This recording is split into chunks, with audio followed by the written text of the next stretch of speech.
Good afternoon, everyone. Good afternoon. I'd like to call this meeting to order. The time now is 4:33. As a reminder, please note that the board meetings are recorded for the convenience of those who are unable to attend. The recording and closed captioning will be posted to the BERS YouTube channel following the meeting. Alex, please call the roll. Certainly, Chair. Corinna Paula. Here. Thank you. Phoebe Shade Arnold. Present. Thank you. Shirley Alvin. Fazina Azad. Aaron Bogad. Jamil Chacon. Lily Chan. Marjorie Deanstock. Present. Thank you. Amy Fair. Gregory Faulkner. Present. Thank you. Angela Green. Present. Thank you. Naveed Hassan. Present. Thank you. Alice Hall. Present. Thank you. Allison Hirsch. John Dorset, designate for control of Brad Lander in place of Ms. Hirsch, who is actually on via Zoom. Thank you. Michelle Joseph. Jessamine Lee. Here. Thank you. John Maderick. Thank you. Donald Nesbitt. Present. Thank you. Alan Ong. Valerie Salas Ramirez. Thank you. Mahisha Sa. Thank you. Thomas Shepard. Venus Zietzine. Gladys Ward. Ephraim Zachary. Alex, do we have? I didn't hear mine. Yeah. Sorry. Just Anthony Tony. Giordano. Present. I had you already marked down, so I guess, okay. Alex, do we have a call? Yes, Chairman. Thank you, Alex. I would also like for everyone in attendance to please sign in the sign-in sheet, which is being passed around. I guess everyone has done that to ensure that we have accurate record keeping. Note in the minutes of the meeting of the board for October 24th, 2023, may I have a motion to consider? Motion. Second, Alice Ho. Any discussion on the minutes? Any discussion on the minutes? Seeing no discussion on the minutes, let's go to a vote. All those in favor of approving the minutes, please indicate if you're in favor. If the same, when I call out oppose or abstain. In favor? Yes. In favor. Oppose? Any abstentions? Motion carries. Next item on the agenda is the Executive Director's update. Sandy, do you have any remark for us? Yes, thank you, Chair Nesbitt. The biggest thing to happen to this organization in 102 years, I want to congratulate Donald Nesbitt.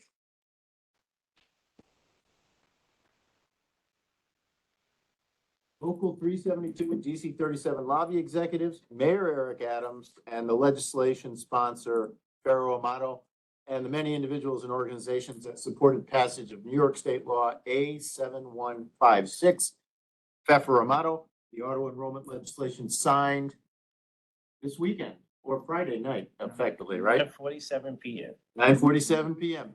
This has been a 4-year effort to correct an injustice perpetuated on our lowest paid and most dedicated New York City employees. We will begin the outreach before year end and will ramp up the information flows to the unenrolled into and up to the effective date of July 1st, 2024. We'll provide more information to the board as we go on, but this will be a burden we have been preparing for years, and we will manage through it with the current budgeted resources. We will not be asking for new resources. Hiring is moving forward with some challenges. We lost 2 staff today not today, but this week. Before they started, they had alternative offers before they came through the door. We have 15 open headcounts. We still see much competition for hires, challenging, especially in auditors. We're having a real hard time hiring auditors. Any help there would be welcome. We lost, as I said, a ops hire just this morning, received a letter of opportunity away from us. BERS will not be participating in the mayor's office request for budget reductions. While we expect to underspend our budget, given the year-long ramp-up of staff, we are also facing pressure from the recently passed legislation on auto enrollment. We will examine our budget for fiscal 2025 for ways to moderate spending, and that effort will begin in the next few months. I'd like to announce that the GFOA Certificate of Achievement was awarded to our financial report for fiscal 2022 annual comprehensive financial reporting. Congratulations to Chitra Subramaniam, the Director of Fiscal Operations, and her team. There are numerous audits we are responding to with, among others, Grant Thornton, the Department of Financial Services, the Controller, and as well as internal audit staff. Recently, Milliman, a actuarially focused audit conducted through the auspices of the Controller, Milliman is hired as a third party, directed their report on New York City retirement systems. Milliman's report was prepared for New York City Office of Controller dated 11/29/2023. Milliman reviewed BERS administrative procedures, audit control methods, performance, system capabilities, and other non-standard processes. One area previously noted for improvement during the previous 2018 administrative review was the quality of data provided by BERS to the Office of the Actuary on an annual basis. In this review cycle, conducted for the period 2022 to 23, Milliman noted our current involvement of automation in the creation of valuation files as a good and important use of technology for both processing efficiency and mitigation of risk, and commented favorably on our administrative systems improvements.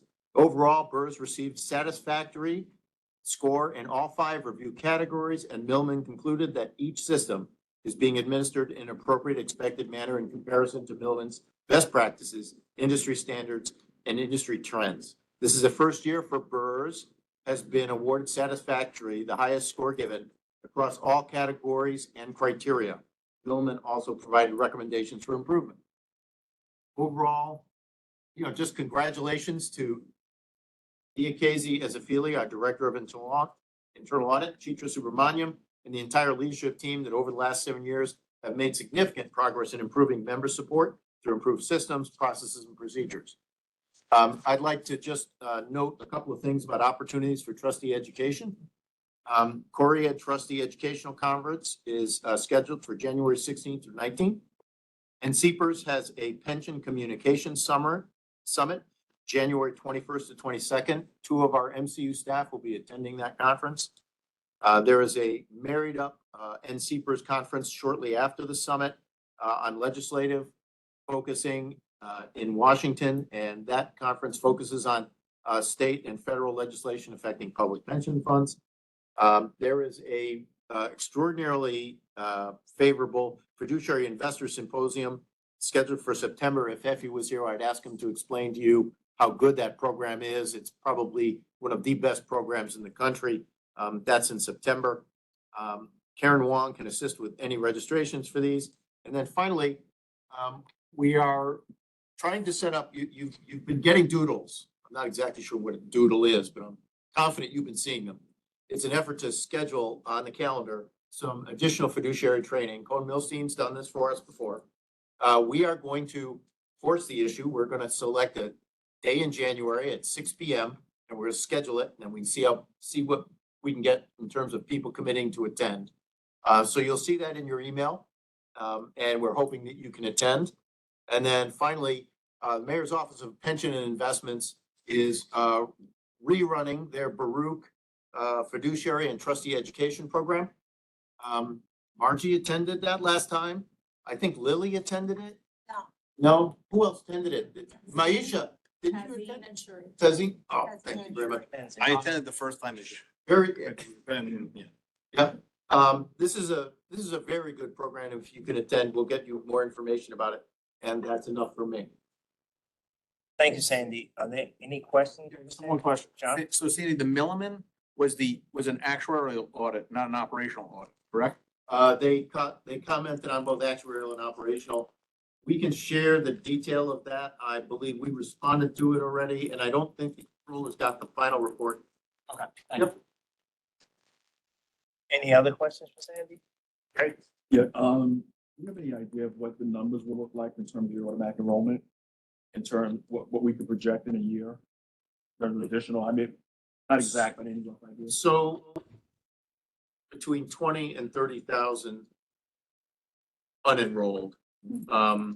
if you assume 85% do not opt out, generally speaking, in these kinds of plans, 15% of the people generally opt out.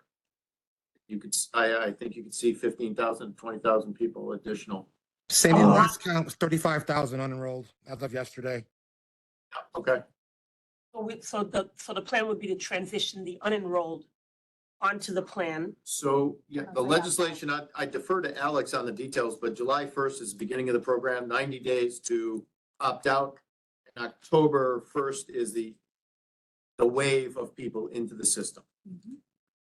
So with this legislation, and so we're gonna automatically opt in people who are not in that are already current employees, That's correct. all right, July 1st. Yes. All new employees as of. And all, I understand a new part, I'm thinking about the ones that exist today. Yeah, so starting July 1st, 90-day clock starts. They can, anybody who's already in service in an eligible title and not serving provisionally, has 90 days to submit an opt-out form between July 1st and October 1st, or rather September 30th. And if they haven't submitted an opt-out form, they get enrolled effective October 1st. So you're not automatically gonna just start doing deductions on July 1st. No, deductions will begin in October. Got it. Okay. And I would just ask, obviously, for those who have not, we're doing an automatic opt-in. Will there be training and information and technical assistance and all that kind of stuff? We will have the first letters that we will coordinate with the locals, hopefully before the end of the year. They've already begun drafting it. Daniel will lead the team. Sally Rivera and Allison Taylor-Thevin will be the MCU representatives.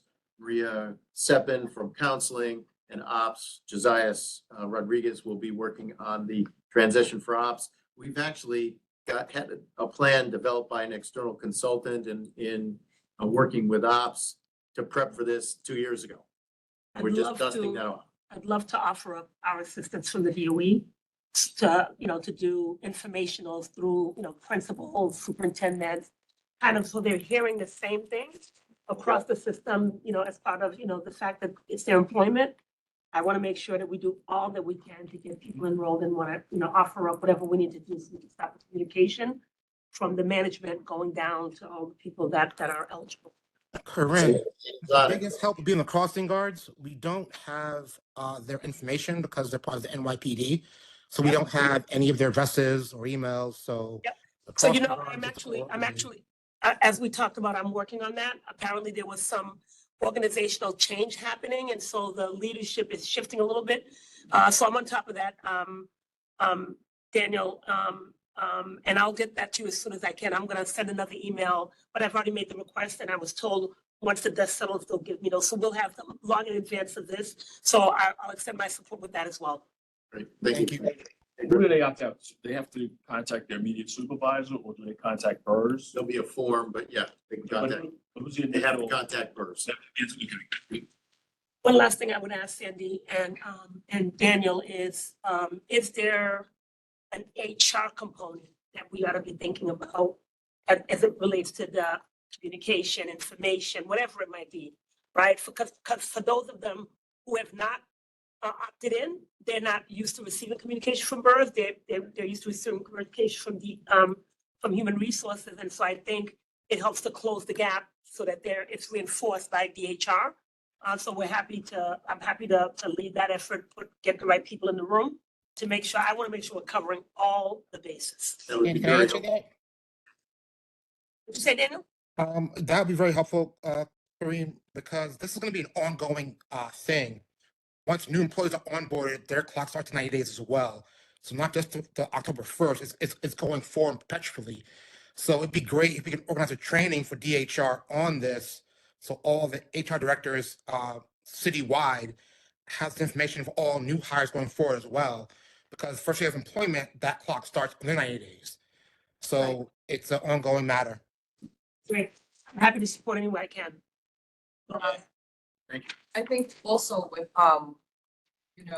just understanding the demographic. I know what happens when you have the lowest paid are not necessarily thinking about having additional money taken out of their paycheck. So if there's some type of initiative to speak to the importance of that and not waiting until a crisis occurs where then you're now forced to.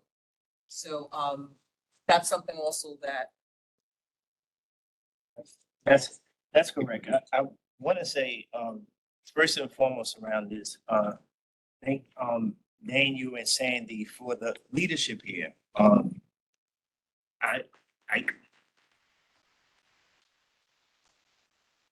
getting it across the finish line was one thing, but the initial conversations when Sandy and Daniel came into our office and told us, hey, this is what we actually see, right, in Allerton, helping coordinate and write the legislation, right? Sharon.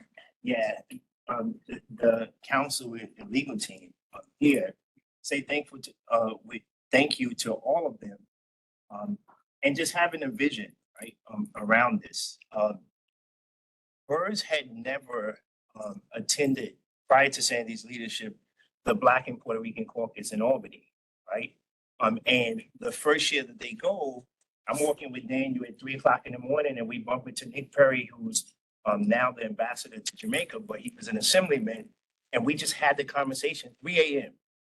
in the hotel about this. And Nick grabbed his staffer. He's like, we're going to get on this immediately. And then we grabbed someone else. And it was like just having a vision. They had never attended the conference, but at the board, I told them this would be a great thing and a way for us to push and get this done. And it took us some time, but there was a first conversation that led to getting it across the finish line. So I can't sit here and take all of the credit. I'm thankful to the board for the conversations. Corinne started, everyone this last month, sitting here at the executive committee meeting, I couldn't focus because I heard they were going to oppose the bill. And so Greg was having conversations, Paul, Corinne, and people were having conversations all over the place, right, and getting this done. And so I'm thankful to you all. And Tony was having conversations with Diane Savino, who was a former senator who was carrying this bill before she started working on the city side. So there's been multiple conversations and multiple people. And I'd like to say everybody did a little, so nobody had to do a lot. And we got it done. Got it done. Village. Got it done. Amazing.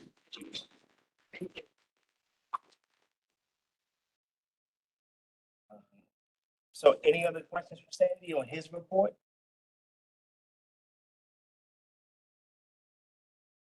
Were you expecting I something? love your shorts. To the point. And so thank you for that. Too, I can't forget John and Local 891 too, from the very beginning was supportive to his trustees here on the board. So can't forget to include them in a thank you from the very beginning of the conversations and this needed to happen. And so Sandy, thank you for your report. The next item on the agenda is calendar items 2 through 17, the ordinary business of BERS. May we have a motion to consider? So moved. So moved. Tony, second. John. Alex, please tell us about the ordinary business of BERS. Yes, Chair, these are the retirements, refunds, and death benefits that have been processed since the last meeting of this board. Thank you, Alex. Any questions? On the board? Seeing no hand raised, we'll now go to a vote.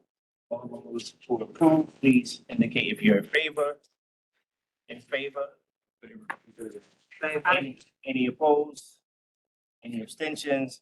Motion carries.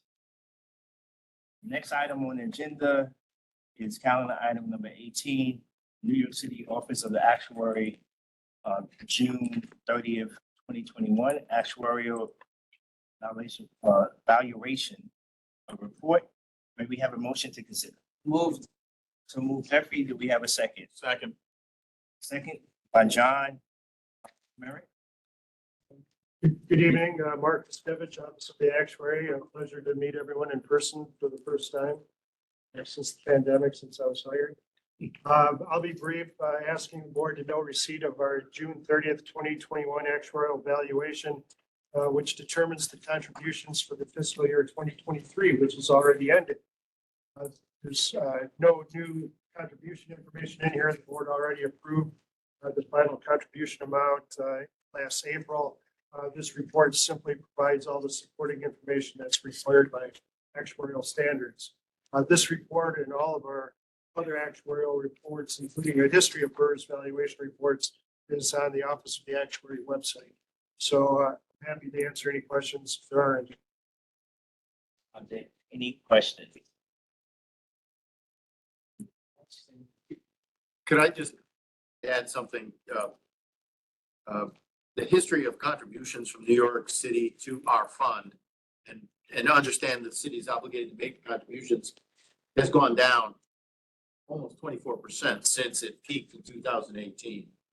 It was one of the reasons that we pushed back a little bit on the mayor's request for the PEG. Thank you. Seeing no hands. Thank you, Mayor. A presentation by Grant Thornton.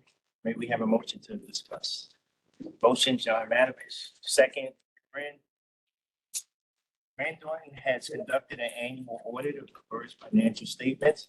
We have a representative here to give us the findings. Chitra, can you please introduce the Grant Thornton team?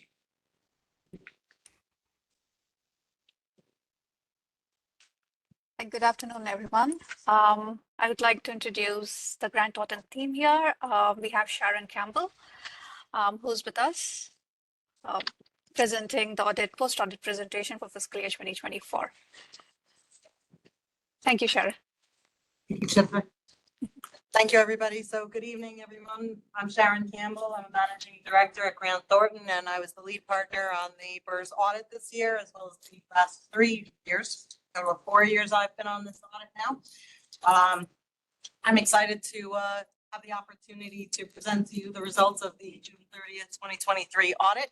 Before I do so, I do want to give a shout out to management, Chitra, Kazi, Yina, Aday, Navi, and Shafraz. Just absolutely instrumental in the successful completion of our audit. Their collaboration, their transparency, their responsiveness to audit requests is just fantastic. And this ultimately culminated, as Sandy had indicated earlier, in the GFOA Certificate of Achievement for 2022. So thank you, Chitra and your team. All right, so moving on. Karen, you're sharing the screens? Yes, just let me know. Yep, absolutely. So we could move on to the next slide, which lists the, not my entire engagement team, just the leadership of my engagement team, some of which are on the phone to answer any questions, should any questions arise. All right, we can move on. So the next slide is the audit timeline. Realistically, this audit goes on throughout the entire year. We are starting, we start planning as soon as the financial statements go out in October. We start working on the ACFR and getting the ACFR out for December, and then planning starts in the January through March timeframe, ultimately culminating again into an October delivery. Okay, we can move on to the next slide. So the responsibilities, I've gone over this slide a few times. So I'm not going to go over every single bullet point here, but this slide lays out the responsibilities for this audit. So those charged with governance here, the board here, is responsible for overseeing the financial reporting process, setting a positive tone at the top, and challenging activities in the financial arena, discussing significant accounting and internal control matters with management, informing us of fraud and any suspected fraud, including your views on fraud risk, and informing us of any other matters that may be relevant to our audit. Management is responsible for fairly presenting the financial statements and any required supplementary information, maintaining a current plan instrument, maintaining sufficient records with respect to participants. The full list of management's responsibilities is included in the engagement letter. And then our responsibility as the independent auditors is obtaining reasonable assurance about whether the financial statements as a whole are free from material misstatements, whether due to fraud or error. and then presenting or providing an opinion on that. Okay. Okay, we approach our audits using a risk-based approach, and we identify significant risks first. The significant risk identified here for this audit is management override over internal control over financial reporting. This is an inherent risk in all audits, not just this type of audit. So all audits have this. So in order to address that risk, we obtain an understanding of the financial reporting process as well as the internal controls over journal entries and any other adjustments. And then we evaluate the suitability of the design and implementation of such controls. We make inquiries of individuals who are involved in the financial reporting process about any inappropriate or unusual activity relating to the processes of journal entries and other adjustments. We make other inquiries of people outside of the organization as well, to certain service providers, to get their views on fraud risk as well. We consider fraud risk indicators, the nature and complexity of the accounts that we're auditing, as well as any entries processed outside of the normal course. And based on the procedures performed, controls appear to be designed and implemented appropriately, and individuals appear to have the appropriate access over journal entry and authorization rights over journal entries. So there were no significant exceptions identified. Okay, moving on, other areas of focus. So a significant area of focus here is investment and investment income. We confirm all investment positions.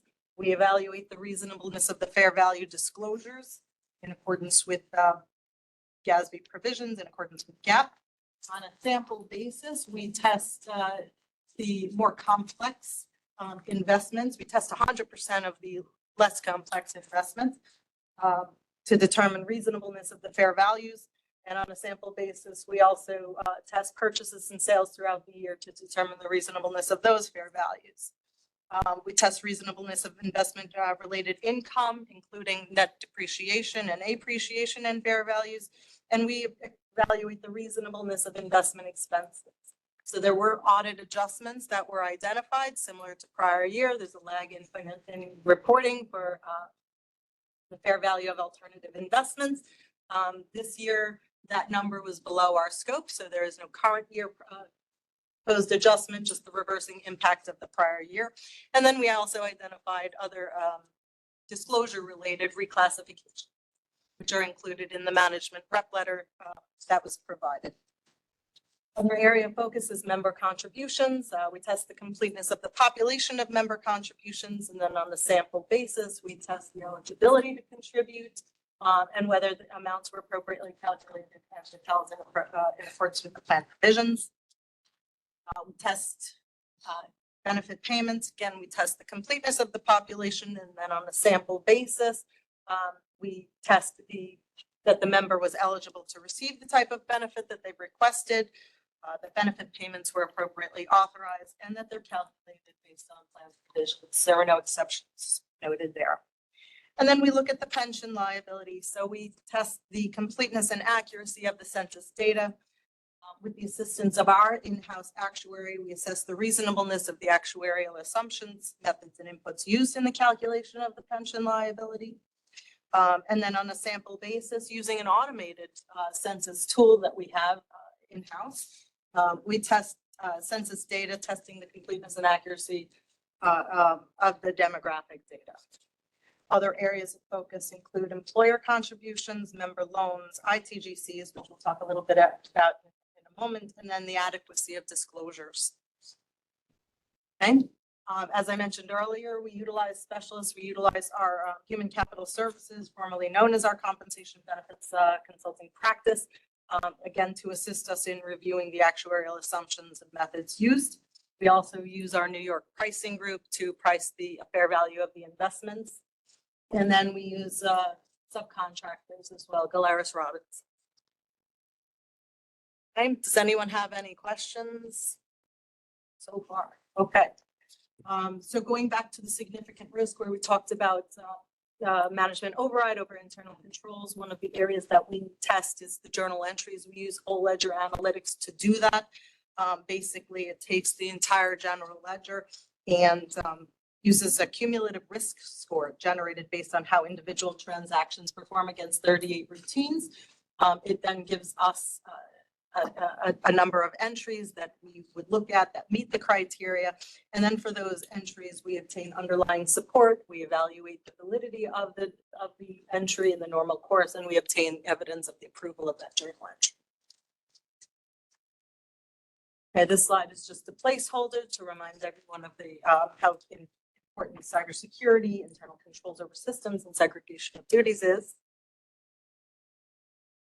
All right, I don't have my IT representative with us today, so I'm going to go over a little bit high level here. So we did have some in-scope systems, and their areas of focus are security administration, program maintenance, program execution, technology operations, and cybersecurity.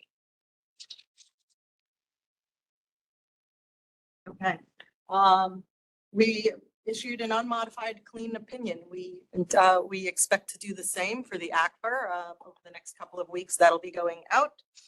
There were no scope limitations.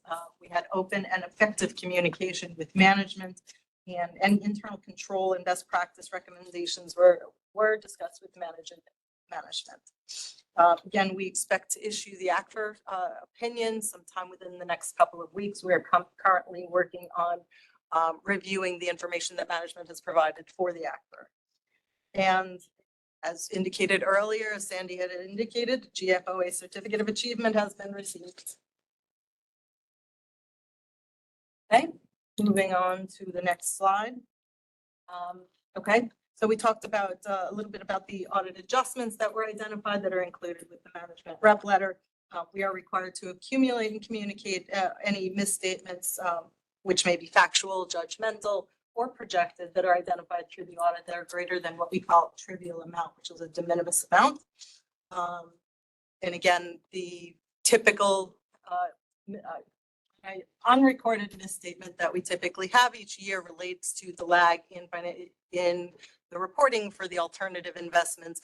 This year, that number was below that trivial threshold, so there was no adjustment specific to that, just the reversing impact of the prior year. Okay. Any questions? Yes. Is our de minimis amount? I'm not permitted to share that number because that would make my procedures expected. Okay. But it's a percent of net assets. It's a small percent of net assets.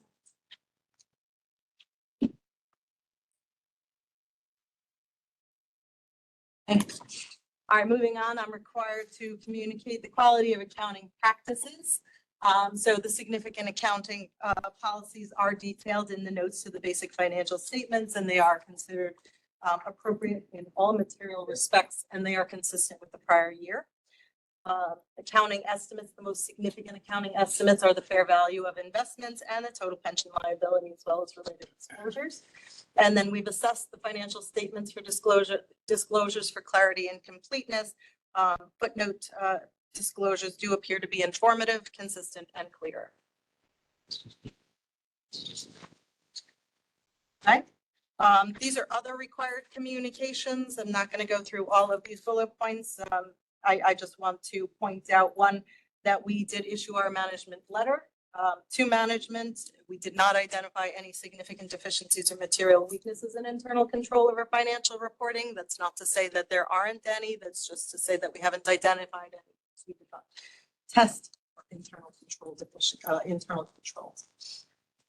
There were no significant unusual transactions, no disagreements with management, no contentious or difficult areas with which we would think that would merit your attention.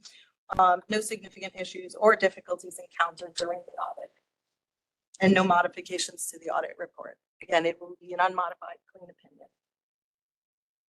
Okay, and then this slide is just a list of some of the automation and technology that we use to perform this audit.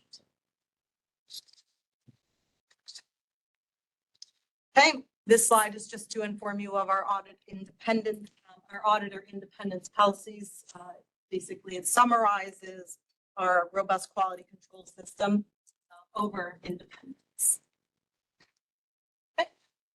And then our commitment to promote ethical and professional excellence. So should you have a need or want We have this slide here for you. Just want to point out that it's not a substitute for whistleblower obligations. That concludes my presentation. Does anyone have any questions Any questions? besides the de minimis? Sorry. Okay,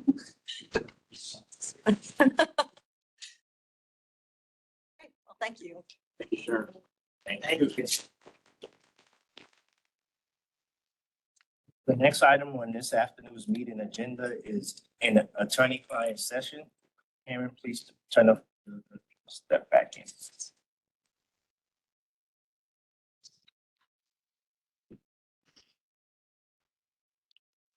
Into, the next agenda item is authorization to the Controller's Office, to the Controller of the City of New York to invest, sell, exchange the funds in the retirement system.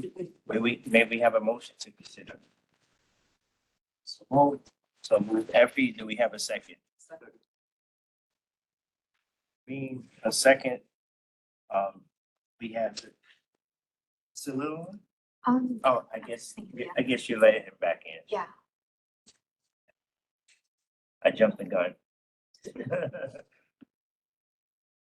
When Salil comes back on, he'll tell us about this resolution.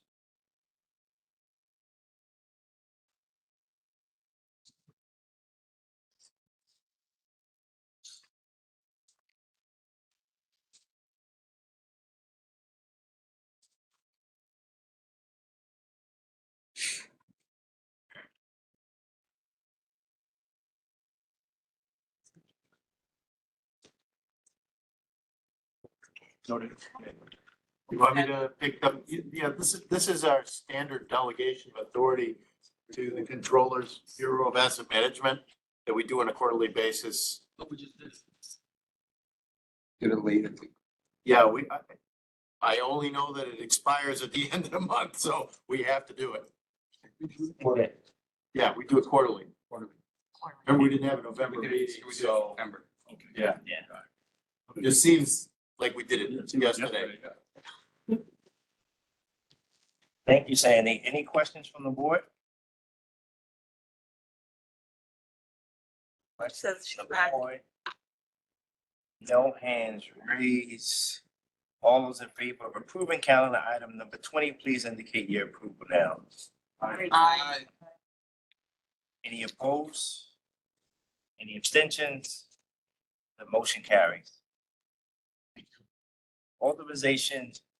Next calendar item is calendar item number 21. Authorization to amend an agreement to Baker Tilly US LLP to provide internal audit services to BERS. May we have a motion to consider? John Marriage made the motion. Do we have a second?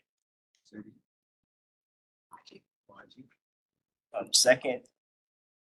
Dave, please tell us about this resolution. Yes, good evening, everyone. Can you hear me okay? Yes. Okay, so we are requesting an extension of the current contract with Baker Tilly for an additional 6 months at no cost. Baker Tilly is our internal audit service provider, and they've been assisting us in executing our planned audits. This extension for time only is needed to complete the audits that are contracted in the current agreement, which expires in December. So we're asking to extend it for up to June 30th of next year. Thank you. Thank you, Dave. We will now vote on this. If there's any questions? Quick question, just want to confirm, you're saying it's not costing any more, just in the extension of the actual contract to get the work done? Is that what it is a day? Yes, this is correct. Any other questions? See, Just to clarify the audit, so this is our internal auditor. What we had before is the external auditor. That's right. Grant Thornton was our external auditor. Aday is our director of internal audit. Historically, we have utilized Baker Tilly as her staff. We are currently trying to hire staff. She's recently hired a deputy Aday with, that gentleman was a deputy. And she is recruiting aggressively. And as I indicated earlier, if anyone knows any auditors or accountants that are looking for work, please direct them towards us.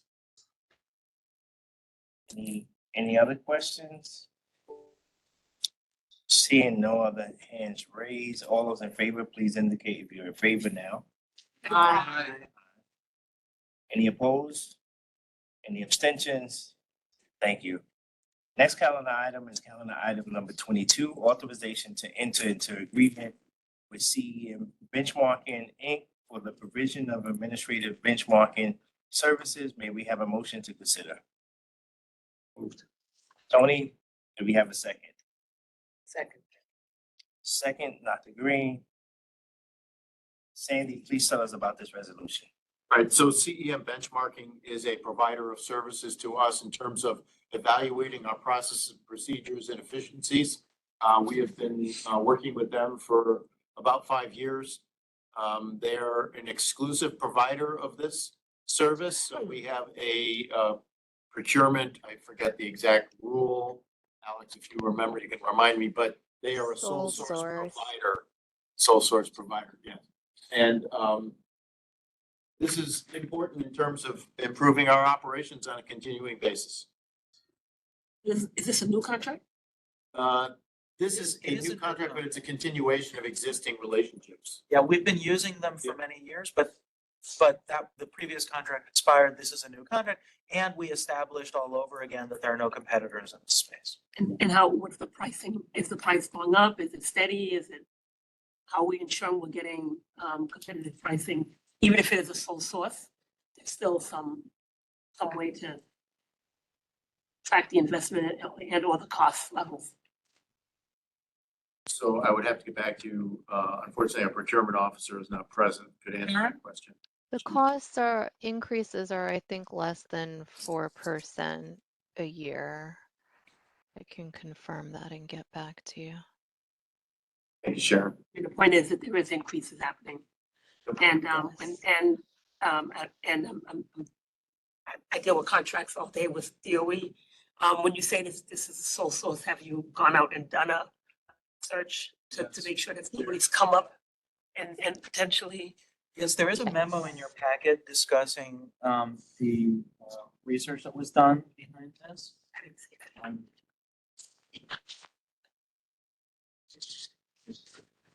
No. Trust it. It's been done, especially if I didn't read the memo. Yeah. It's my bad. Aaron, do you want to go over what was done in the research, just to have the board? Just gratification purposes. Yeah. Our packet. Yes. Sure, we got a letter from CEM indicating, that they are a sole source. We also received a letter from NYCBERS investment consultant, Siegel Marco, indicating that this vendor is a sole source. We also reached out to the National Association of Public Pension Attorneys listserv. There are quite a number of public pension funds part of this organization. We got a few responses indicating sole source. There was one thing that was somewhat comparable, but in the end it turned out not to be. We got information from Hank Kim from NYCBERS. We also reached out directly to the other New York City and state retirement systems, and the feedback was also that this vendor was a sole source. And finally, we confirmed with the controller's office that they also use CEM and they contracted with them as a sole source. So if it helps with CEM, other retirement systems, I can say, use the service. The Bureau of Asset Management actually uses CEM to benchmark all our fees. So to make sure that our fees are all in line. So they're pretty much a known entity, I would say, in the pension world. And they come out of one of the Canadian plans, actually. So that's how they were actually created, was by a pension plan to evaluate how other pension plans. So for what it's worth, I'll just add that in. I'm not a CEM expert. I'm not a CEM expert as much as I'm familiar with that with CEM. So we're dependent on this one company.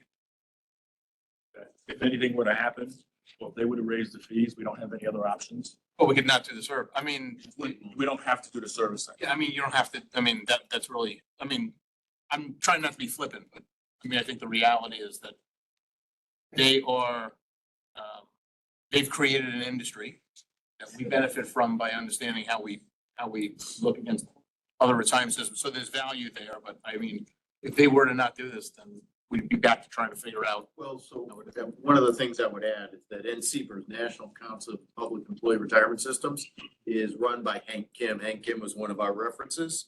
NCBERS is attempting to develop a competitor to CEM benchmarking. They have about 2 years of data. We are channeling our data to them to help them develop that. But at the moment, they are a poor, not even a second to CEM benchmark. They don't even qualify yet. I just think it's a good idea to have. Yeah, we're Some trying to competition. develop a competitor, help NCBERS. How long is this contract for? 2-year contract with 3 one-year options to renew. So we will periodically revisit the market to make sure that they're a sole source, that they remain a sole source. And is it 48,000 for the 2 years, or is it $48,000 a year? Sorry, 48,000. Over 2 years, So it's 20.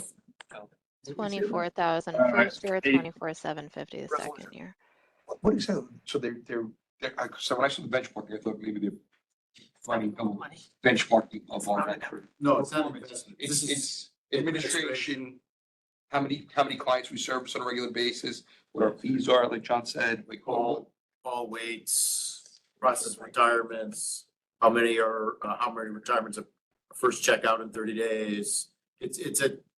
We'd be happy to provide a update on what CEM looks at. Annually, they make a presentation to the board on the results of the most recent analysis. You'll be seeing that for 2023 in the next few months, once we get the contract signed. It's basically all the data we use every year for the budget on service levels, how much emails we get, called, how we compare, our spending, all of that is from CEM. There's no software that does that. You can't plug it into some. Not that it compares us to other systems. It's That's the key. it's the part, database comparison. benchmark. It's not the data, it's the comparison, how we compare. You would not be able to know that without them. Because of the university they use, it's vast. If you go to their conference, there are probably over 100 pension funds across the country and Canada there. Excuse my attire, I'm still coming from surgery, so I can't put on a real shirt, so sorry. They had customer relations, like customer service with CEMs, as in regards to membership data as well. Like I thought I flipped through the packet that showed some stuff that they measured CEMs, like customer relations. It's mostly how responsive we are to customers, the calls, on retirement processing, on distributions. Counting sessions. It looks to our administrative efficiencies and how we compare. I thought it was fascinating because some of the data that it showed actually shows like some of the necessity of, I'd say why it is important, because you began to understand where some gaps are. There were certain elements that you didn't do well in. And especially when it came time to customer relations, how memberships are getting information out to members, how the flowability of stuff. So that's what stood out to me. Yeah, we're constantly chasing that best performance target. Right. CEM keeps moving the target, advancing it regularly. Yep. So it's helping us a lot. Yeah, it has been, I can say it's been really helpful in us actually knowing as trustees when we receive reports of how to better serve the members. Right. You can see it visually when you walk into the office, but to have the actual data, what's happening on a day-to-day basis, it's been helpful, extremely helpful. Are there any other questions? Yes. Thank you. Okay, thank you. Okay, so now we'll go to a vote. All those in favor of calendar item number 22, please indicate your approval now. Aye. Any opposed? Any abstentions? Motion carries. Next item on the agenda is calendar item number 23, authorization to amend an agreement with Vitech Services. May we have a motion to consider? Motion, Corinne. We have a second, John Matteridge. Jessica, please tell us about this resolution. Jessica is out today, but we have Jason Shen, our Deputy Director of IT, here, who can speak about this. Hey, everybody, can you hear me? Can you all hear me? We can hear you, thank you. Okay, so this is just to summarize. Currently, the CPMS is using almost all of its initial assigned 1 terabytes for the file storage. Similarly, we previously had the database increase. So this resolution is asking for additional storage to the file repository capacities in terms of 1 terabytes additional. And it comes with a cost of $4,200 per month. Thank you. Yes, so I have a question. I actually have a couple questions. My first question is, I think it would be helpful for the board if there was a way to determine from the start of the Vitech project to today, how much money we've committed to the project. And you've come back, I mean, this project goes back even before your tenure, if I'm not mistaken, Sandy. So I'm just curious what the original ask was for. If we're within, I assume just from time value of money, we are past whatever the earliest projections were on the project.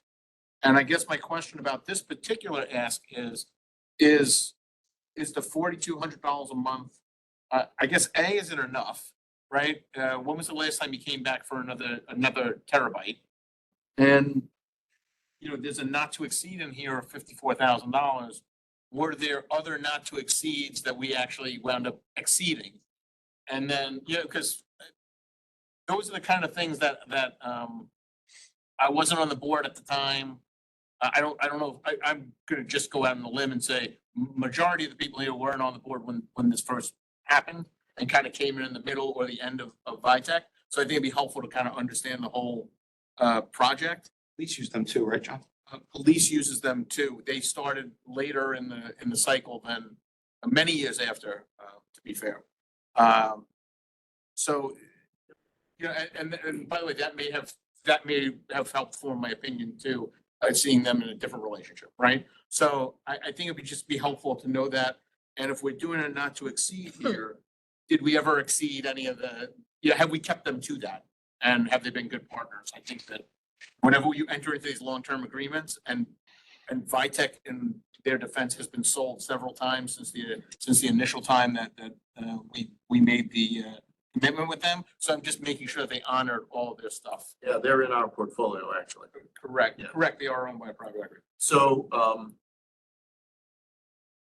that's a long story. Yeah. I would recommend that we give you a report on this in January or February. We have all this information, but I'm not prepared to respond factually at the moment.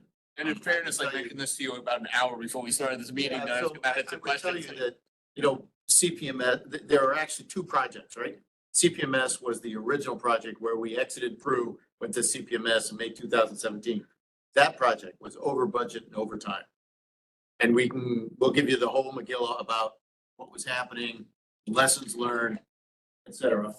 And then now we have the Velocity project, which is an overlay on CPMS to correct some outstanding deficiencies in CPMS, transition us away from internal servers to AWS, to transition us from internal purchase software to a software as a service basis, and to ramp up whenever they improve the system, we will get access to improvements, which will be something we will be coming to this board in probably 3 to 6 months to ask about. It'll probably be in the fiscal 2025 budget. One small thing that I'd like to add though is that this isn't actually a development expense. This is a usage expense. Yeah, no, I know, but I see Vitech on there. It kind of just makes me realize that It triggers. it triggers this whole bigger question, right? Whenever we hear tech budgets in the city. Yeah. Admittingly, I'm not a tech professional, so I hear that and I just want to make sure that the costs are in line with what we're anticipating and, We'll assemble a comprehensive review. I can tell you that the Velocity project is on time, on budget. Not only is it on time and on budget, but we turned on Roth. So that as of January 1st, members can participate on a Roth basis in the TDA.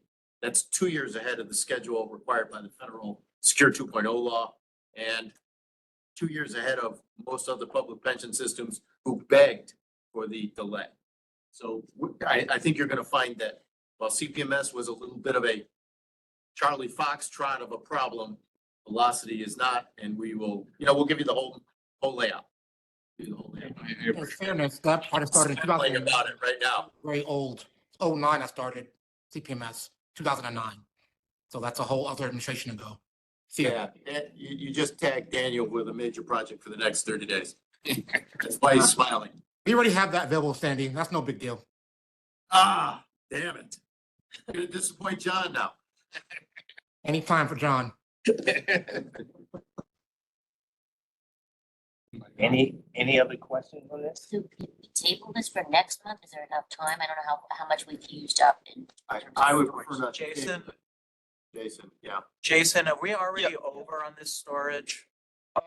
As of half hour ago, we are over by 14 gigabytes. So technically, yes, we are in red. And what's the impact of that, Jason? If we stay over for another month, what's the impact of that? They will charge the overage for the monthly rate of, I don't have the exact numbers, but it's more expensive than the 4,200. Do it. So again, just to be clear, September's was the database storage. Today, we're discussing documented files. Yes, that's correct. And there is an error in the draft of the resolution that was circulated on Friday. It's changed in one position and not in another. Any other questions or comments? See any other hands on this? All those in favor of approving calendar item number 23, please indicate your approval. Aye. Any opposed?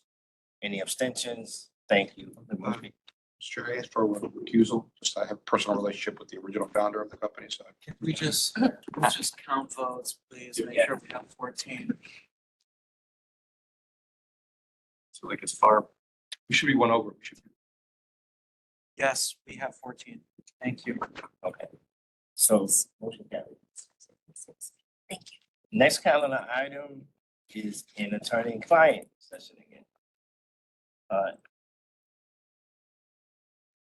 3 presentations by Alex and 1 item table from October 24th board meeting. Karen, please turn off the recording. Thank you. So just keep my story. Bundle those three? I think they should put it already, so I'll talk real quick. Yeah, so next calendar item is the amendment to the video conferencing procedures. Alex, can you please tell us about it? Certainly, in May 2022, the board adopted video conferencing procedures based on changes to the open meeting law at the time. Since that time, there's been another amendment to the open meetings law. This amendment would permit trustees with a disability to attend a meeting via video conference and still count towards quorum. The board has requested to adopt an amendment to its video conferencing procedures in accordance with the most recent amendment to the open meetings law. Yeah, so moved. Second. Motion to consider. To vote on this, Effie, second by Alice. All those in favor of approving calendar item number 24, please indicate your approval now. Aye. Any opposed? Any abstentions? Motion carries. Alex, next, the next agenda item is calendar item number 25, authorization to permit hardship distributions from the MERS tax deferred annuity program in reliance on self-certification by the applicant. Motion to consider. John Matterich, second, Dr. Green. Alex, can you please tell us about this resolution? Certainly, this agenda item and the following agenda item both deal with potential changes in the terms of the BERS TDA program following the enactment of the Secure 2.0 Act. The current terms of the BERS TDA program permit hardship distributions only when written records are submitted to support the type and amount of the financial hardship. With the passage of the Secure 2.0 Act in December 2022, 403B plans like the BERS TDA program are now permitted to offer hardship distributions in reliance on self-certification by the applicant. If authorized by the board, applicants would no longer have to submit the underlying documentation proving a hardship. Board is requested to decide whether the BERS TDA program should permit applicants to self-certify when requesting a hardship distribution. Thank you, Alex. Let's go to a vote. All those in favor of approval of calendar item number 25, please indicate your approval now. Aye. Any opposed? Opposed, Tony? Any opposed, any abstention? Seeing none, the motion carries. The next agenda item is calendar item number 26, authorization to permit hardship distributions from the BERS tax deferred annuity program that include earnings on contributions. May we have a motion to consider? So moved. So move Tony, second, Effie. Alex, can you please tell us about this resolution? Certainly, Chair. The BERS TDA program currently permits hardship distributions to include only contributions to the TDA. The Secure 2.0 Act of 2022 authorizes 403B plans like the BERS TDA program to permit hardship distributions that include earnings on contributions.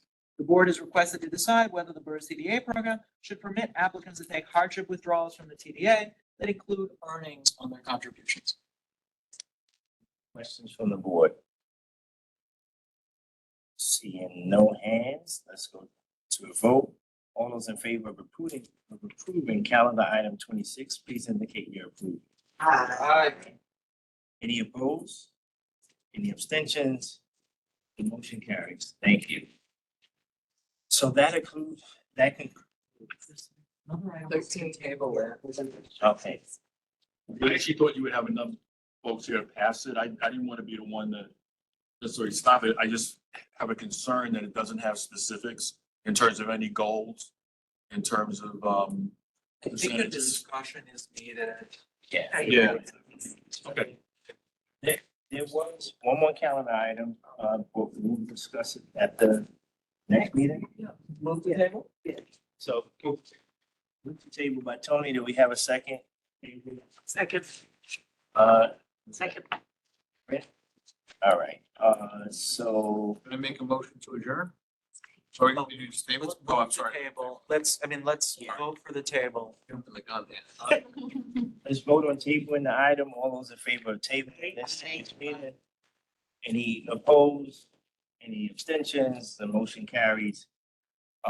This concludes the agenda for this meeting. The date for the next BERS Board of Trustees meeting is scheduled for January 23rd, 2024. Happy New Year, everyone. Happy holidays to everybody, and may I make a motion to adjourn? John. Second. motion By John, second by Corinne. All those in favor? Aye. Aye. Any opposed and want to stay for 2 more hours? Seeing none. Any abstentions? Thank you. The meeting is now adjourned.